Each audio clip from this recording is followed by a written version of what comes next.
接落嚟一齊睇下娛樂快遞啊！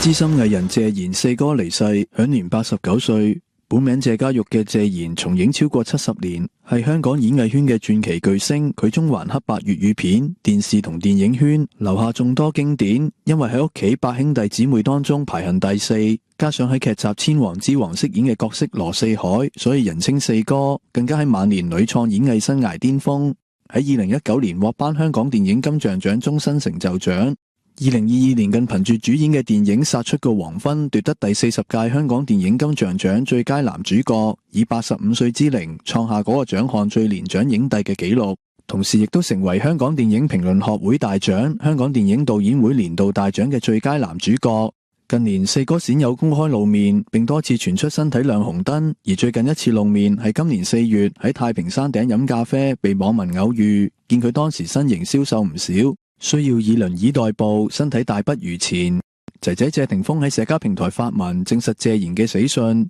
指出爸爸將自己嘅一生都奉獻俾影視同娛樂，希望將歡樂同笑容帶俾每一位觀眾。又話 The show must go on， 表演必須繼續下去，仲叫大家如果諗起四哥唔使喊，都唔使太傷心，只要將佢嗰個永遠充滿魅力、充滿笑容嘅完美身影長留喺心中就足夠啦。女女謝婷婷亦都發文表示，父親一生才華橫溢，成就非凡，呢刻一家淨係沉浸於失去至親嘅悲痛之中，懇請各界給予空間，俾家人能夠平靜咁陪伴彼此，共同度過呢段艱難時刻。對於各界一直以嚟嘅關心，以及近日送上嘅慰問、祝福同支持，謹此衷心致謝。韓國天團 BTS 防彈少年團現身2026世界盃決賽中場表演，成個中場表演最後長達超過27分鐘，係歷史上首次。更加有天王 Justin Bieber、天后麥當娜，更加由巴西球王朗拿度同朗拿甸奴護送出場，唱出經典歌曲。至於閉幕禮方面，荷里活動作巨星湯告魯斯致辭，並有多位英國、美國同意大利歌手相繼登場。